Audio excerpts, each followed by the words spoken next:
আসসালামু আলাইকুম। সংবাদে আপনাদের সবাইকে স্বাগত জানাচ্ছি। আমি ফিরোজ তোহা। শুরুতেই সংবাদ শিরোনাম জানিয়ে দেব এই মুহূর্তে হাতে পাওয়া সর্বশেষ গুরুত্বপূর্ণ আপডেট বাংলা সংবাদ। শুরুতেই থাকছে শেখ হাসিনাকে ধরে এনে গণহত্যার বিচার করতে হবে। হেফাজতে ইসলাম বাংলাদেশের সাবেক যুগ্ম মহাসচিব মামুনুল হক বলেছেন, ১৬ বছর আমাদের বুকের উপরে চেপে বসেছিল এক জালিম শাহী। তাদের অবস্থা দেখে মানুষ ভাবতে শুরু করেছিল এদের হয়তো আর নামানো সম্ভব নয়। কিন্তু শেষমেশ ছাত্র জনতার আন্দোলনের মুখে ক্ষমতা ছেড়ে পালিয়ে যেতে বাধ্য হয়েছে এই স্বৈরশাসক। মামুনুল হক বলেন, শেখ হাসিনার বিচার বাংলার মাটিতে করতে হবে, তাকে ধরে আনতে হবে, সকল হত্যা ও গণহত্যার বিচার আমাদের আদায় করতে হবে। এবারে জানাবো, স্বৈরাচারী ভূত প্রশাসনে এখনও বিভিন্ন জায়গায় নাড়া দেওয়ার চেষ্টা করছে, এমন অভিযোগ করেছেন বিএনপির সিনিয়র যুগ্ম মহাসচিব অ্যাডভোকেট রুহুল কবির রিজভী। তিনি বলেন, যারা শেখ হাসিনার অনুশাসনের দোসর তারা কিভাবে প্রশাসনের মূল জায়গায় টিকে থাকে? যারা বঞ্চিত ছিল তাদেরকে দ্রুত পদোন্নতি দিয়ে মাঠ পর্যায়ে পাঠানো হচ্ছে না কেন? এখনও এক গভীর চক্রান্ত চলছে বলে অনেকেই বিশ্বাস করে। জানাবো, শামাওবাদের সব পদ স্থগিত। বিএনপির সাংগঠনিক সম্পাদক, শামাওবাদ ও কৃষক দলের সাধারণ সম্পাদক শহীদুল ইসলাম বাবুলের দলের সমস্ত পদপদবি স্থগিত করা হয়েছে। বুধবার বিএনপির সিনিয়র যুগ্ম মহাসচিব রুহুল কবির রিজভী স্বাক্ষরিত এক চিঠিতে তাদের সমস্ত পদ স্থগিত করা হয়। বিএনপির কেন্দ্রীয় দপ্তর সূত্রে এ তথ্য জানা গেছে।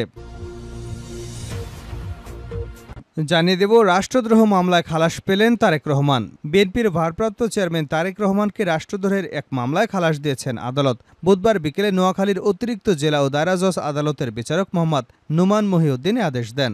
আদালতের পরিদর্শক মোহাম্মদ শাহ আলম বলেন, এই মামলায় তারেক রহমানের নামে পাঠানো গ্রেপ্তারি পরোয়ানা ফেরত পাঠাতে চরজব্বর থানার ভারপ্রাপ্ত কর্মকর্তাকে নির্দেশনা দিয়েছেন বিচারক। জানিয়ে দেব, ছাত্র জনতার আন্দোলনে হত্যাকাণ্ডের জন্য জবাবদিহিতা নিশ্চিতের আহ্বান জাতিসংঘের। বাংলাদেশের ছাত্র জনতার আন্দোলনে সহিংসতা, প্রাণহানি ও মানবাধিকার লঙ্ঘনের ঘটনায় জবাবদিহিতা নিশ্চিতের আহ্বান পুনর্ব্যক্ত করেছে জাতিসংঘ। নিউ ইয়র্কের স্থানীয় সময় মঙ্গলবার নিয়মিত ব্রিফিংয়ে সাংবাদিকদের প্রশ্নের জবাবে জাতিসংঘ মহাসচিবের মুখপাত্র স্টিফেন ডুজারিক এই আহ্বান জানান। এবং সর্বশেষ জানাবো, তলিয়ে গেছে নোয়াখালী, পানিবন্দী ৩৫ লাখ মানুষ। কয়েকদিনের ভারী বর্ষণে তলিয়ে গেছে পুরো নোয়াখালী। ৯টি উপজেলার সবকটিতেই বসতঘর, গ্রামীণ সড়ক ও শিক্ষা প্রতিষ্ঠান, বাড়িঘর বন্যার পানিতে তলিয়ে গেছে। পানিবন্দী হয়ে পড়েছে প্রায় ৩৫ লাখ মানুষ। পুকুর ও ঘের থেকে কোটি কোটি টাকার মাছ পানিতে ভেসে গেছে। খাল উদ্ধার ও পানি নিষ্কাশনে সেনাবাহিনীর সহযোগিতা চান স্থানীয়রা। এতক্ষণ শিরোনাম শুনছিলেন, এবার বিস্তারিত। প্রিয় দর্শক, আপনি যদি এই চ্যানেলে নতুন হয়ে থাকেন, ভিডিওটি দেখতে দেখতে চ্যানেলটি সাবস্ক্রাইব করে আমাদের সঙ্গেই থাকুন। আর এই ভিডিও সম্পর্কে আপনি আপনার মূল্যবান মতামতটি কমেন্ট বক্সে জানিয়ে দিন। আর হ্যাঁ প্রিয় দর্শক, জানিয়ে দিন ভিডিওটি কোথা থেকে দেখছেন। শেখ হাসিনাকে ধরে এনে গণহত্যার বিচার করতে হবে, মামুনুল হক। হেফাজতে ইসলাম বাংলাদেশের সাবেক যুগ্ম মহাসচিব মৌলানা মামুনুল হক বলেছেন, ১৬ বছর আমাদের বুকে চেপে বসেছিল এক জালিম শাহী। তাদের অবস্থা দেখে মানুষ ভাবতে শুরু করেছিল এদের হয়তো নামানো সম্ভব নয়। বুধবার দুপুরে নারায়ণগঞ্জের সোনারগাঁয়ের হাবিবপুর ঈদগাহ ময়দানে পথসভায় তিনি এসব কথা বলেন। মামুনুল হক বলেন, শেখ হাসিনার বিচার বাংলার মাটিতে করতে হবে, তাকে ধরে আনতে হবে, সকল হত্যা গণহত্যার বিচার আমাদের আদায় করতে হবে। আমরা বলেছিলাম ভাস্কর্য করার দরকার নেই, আপনার পিতাকে তার জাতির সামনে অপমানিত করবেন না। একথা বলায় আমাকে গ্রেপ্তার করলেন, জাতীয় সংসদে আমাকে নিয়ে আক্রমণ করলেন, আমার বিরুদ্ধে রাষ্ট্রের প্রতিটি প্রতিষ্ঠানকে লেলিয়ে দিলেন। আমার কথা সেদিন মানলে আজ সারা দেশে এই লাঞ্ছনার কারণ হতে হতো না। তিনি আরও বলেন, আজকে আমাদের প্রিয় ভাই মাওলানা ইকবাল সাহেবকে স্মরণ করি। তার মৃত্যু আমাকে এত বেশি মর্মাহত করেছে, এটি আমার কারাজীবনের সবচেয়ে হৃদয়বিদারক ঘটনা ছিল। আমি সোনারগাঁ থানা বন্দর, গজারিয়া, রূপগঞ্জ এবং ২৫০০ থানার ধর্মপ্রাণ মুসলমানদের প্রতি কৃতজ্ঞতা জানাই। যাদের অত্যাচার অবিচার অতিরিক্ত ছিল তাদের জন্য আল্লাহ রাসূল বলেছেন, কোনো ক্ষমা নেই। সোনারগাঁয়ের শত শত মানুষের নিপীড়নের জন্য চিহ্নিত কিছু মানুষ দায়ী, তাদের তালিকা তৈরি করে অবাঞ্ছিত ঘোষণা করতে হবে। মামুনুল হক বলেন, এদেশের মানুষের সাথে কাজ করতে হলে তাদের হৃদয়ের আবেগ বুঝতে হবে। ইসলামের বিরুদ্ধাচরণ করে হয়তো ক্ষমতায় থাকতে পারবেন, কিন্তু ক্ষমতা চিরস্থায়ী হবে না। ২০২৪ সালের ৫ই অগাস্ট দেশ নতুন করে স্বাধীন হয়েছে। দিল্লিতে বসে কেউ যদি স্বপ্ন দেখে শাহজালালের বাংলাদেশকে কেউ নরেন্দ্র মোদীর স্বার্থের বলি বানাবে, আমরা বলতে চাই, রক্ত দিয়ে যেভাবে স্বাধীনতার নেতৃত্ব দেওয়ার পরেও ফ্যাসিবাদের জায়গা বাংলাদেশে হয়নি, বাংলাদেশের মানুষ কখনো ফ্যাসিবাদকে মেনে নেবে না। মামুনুল হক আরও বলেন, এ সংগ্রাম জুলাই থেকে শুরু হলো, আগস্টে এসে এটা সফলতায় পরিণত হলো। কিন্তু দীর্ঘ ইতিহাস রয়েছে। এই সংগ্রামে অনেক ভাই রক্ত ঝরিয়েছেন। 2009 সালে পিলখানায় 57 জন দেশপ্রেমিক সেনা কর্মকর্তাকে হত্যা করা হয়েছে। 2013 সালে শাপলা চত্বরে হেফাজতে ইসলামের নেতাকর্মীদের নির্মমভাবে হত্যা করা হয়েছিল। 2021 সালে মোদির মতো নরঘাতককে নিয়ে হেফাজত প্রতিবাদ জানিয়েছিল। এই অপরাধে পাখির মতো গুলি করে আমাদের ভাইদের শহীদ করেছিল। 2024 সালে নির্বাচনে দেখেছেন গোটা দেশের মানুষকে জিম্মি করে দিল্লির সহায়তায় ক্ষমতায় টিকে থাকবার চেষ্টা করেছিল। স্বৈরাচারী ভূত প্রশাসন এখনও বিভিন্ন জায়গায় নাড়া দেবার চেষ্টা করছে রিজভী। স্বৈরাচারী ভূত প্রশাসন এখনও বিভিন্ন জায়গায় নাড়া দেবার চেষ্টা করেছে বলে অভিযোগ করেছেন বিএনপির সিনিয়র যুগ্ম মহাসচিব অ্যাডভোকেট রুহুল কবির রিজভী। তিনি বলেন, যারা শেখ হাসিনার অনুশাসনের দোসর তারা কিভাবে প্রশাসনের মূল জায়গায় টিকে থাকে? যারা বঞ্চিত ছিল তাদেরকে দ্রুত পদোন্নতি দিয়ে মাঠ পর্যায়ে পাঠানো হচ্ছে না কেন? এখন এক গভীর চক্রান্ত চলছে, অনেকেই বিশ্বাস করে। বুধবার দুপুরে জাতীয়তাবাদী যুবদলের উদ্যোগে শেখ হাসিনার বিচারের দাবিতে এক বিক্ষোভ সমাবেশে প্রধান অতিথির বক্তব্যে তিনি এসব কথা বলেন। বিক্ষোভ মিছিলটি বায়তুল মোকাররম মসজিদের সামনে থেকে শুরু হয়ে জিপিও মোড় ঘুরে বিএনপির কেন্দ্রীয় কার্যালয়ের সামনে গিয়ে সংক্ষিপ্ত সমাবেশের মাধ্যমে শেষ হয়। অন্তর্বর্তীকালীন সরকারের উদ্দেশ্যে রিজভী বলেন, আমরা অন্তর্বর্তীকালীন সরকারকে আহ্বান জানাই, যত দ্রুত সম্ভব পদক্ষেপ নিন। কারণ শেখ হাসিনার ভূত, শেখ হাসিনার আত্মা এখনও সাজানো প্রশাসনের মধ্যে রয়েছে। দ্রুত পদক্ষেপ নিয়ে প্রশাসন থেকে আলাদা করে অ্যাডমিনিস্ট্রেশন থেকে, পুলিশ থেকে তার ভূতকে সরাতে হবে। বিএনপির সিনিয়র যুগ্ম মহাসচিব আরও বলেন, 1971 সালে বাংলাদেশ স্বাধীন হয়েছিল। তারপর থেকে বাংলাদেশকে কেউ কেউ নিয়ন্ত্রণে রাখতে চায়। আমাদের প্রতিবেশী দেশ তাদের হাতের মুঠোয় রাখতে চায়। কিন্তু এটা কি সম্ভব? সম্ভব নয়। এক দেশ থেকে জীবন দিয়ে যুদ্ধ করে রক্ত দিয়ে স্বাধীনতা পেয়েছি, অন্য রাষ্ট্রের হাতে বন্দী হতে নয়। 21শে আগস্ট গ্রেনেড হামলা প্রসঙ্গে রিজভী বলেন, 21শে আগস্ট গ্রেনেড হামলা ছিল আন্তর্জাতিক একটি ষড়যন্ত্র। এই ষড়যন্ত্রের মূল কি এটা জানতে না দিয়ে এটাকে আওয়ামীকরণ করা হয়েছিল। এ সময় বিএনপির, বিশেষ করে আমাদের দেশনায়ক ভারপ্রাপ্ত চেয়ারম্যান ছিলেন শেখ হাসিনা এবং শেখ হাসিনার প্রভুদের টার্গেট। এটা ছিল শেখ হাসিনা এবং তার প্রভুদের চক্রান্ত। আমরা এর তীব্র প্রতিবাদ জানিয়েছি। আমরা জানতাম জাতীয়তাবাদী শক্তিকে নির্মূল করবার জন্য শেখ হাসিনা এবং তার প্রভুরা এটা করেছিল।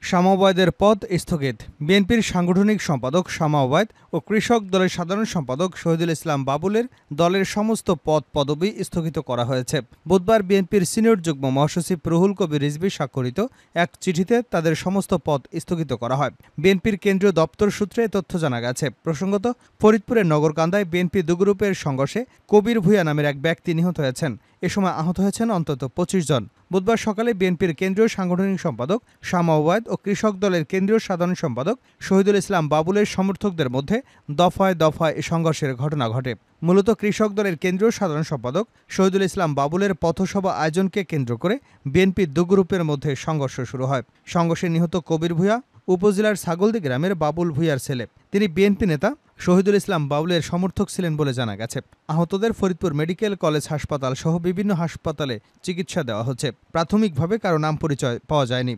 নগরকান্দা থানার ওসি আমিনুর রহমান জানান, কৃষক দলের কেন্দ্রীয় কমিটির সাধারণ সম্পাদক শহীদুল ইসলাম বাবুলের পথসভা আয়োজনকে কেন্দ্র করে বিএনপির দুগ্রুপের মধ্যে সংঘর্ষের ঘটনায় একজন নিহত হয়েছেন। আহতের সংখ্যাও অনেক। খবর পেয়ে পুলিশ পরিস্থিতি নিয়ন্ত্রণে এনেছে।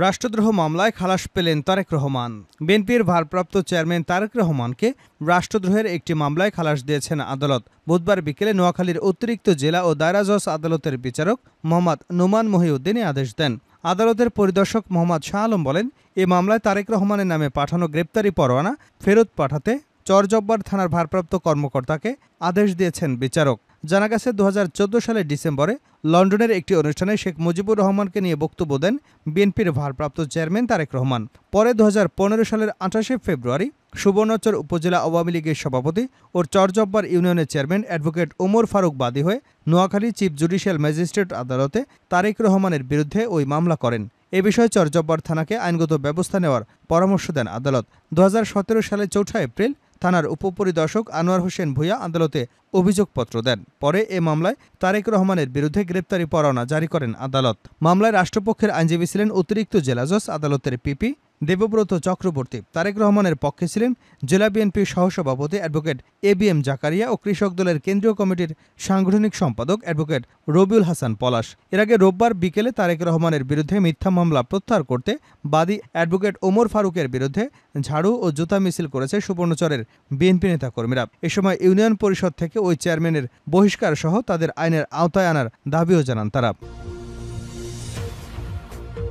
তলিয়ে গেছে নোয়াখালী, পানিবন্দী ৩৫ লাখ মানুষ। কয়েকদিনের ভারী বর্ষণে তলিয়ে গেছে পুরো নোয়াখালী। ৯টি উপজেলার সবকটিতেই বসতঘর, গ্রামীণ সড়ক এবং শিক্ষা প্রতিষ্ঠান, বাড়িঘর বন্যার পানিতে তলিয়ে গেছে। পানিবন্দী হয়ে পড়েছে প্রায় ৩৫ লাখ মানুষ। পুকুর ও ঘের থেকে কোটি কোটি টাকার মাছ পানিতে ভেসে গেছে। খাল উদ্ধার এবং পানি নিষ্কাশনে সেনাবাহিনীর সহযোগিতা চান স্থানীয়রা। জানা গেছে, টানা এক সপ্তাহের ভারী বর্ষণে জলাবদ্ধতা দেখা দিয়েছে নোয়াখালীর জেলা জুড়ে।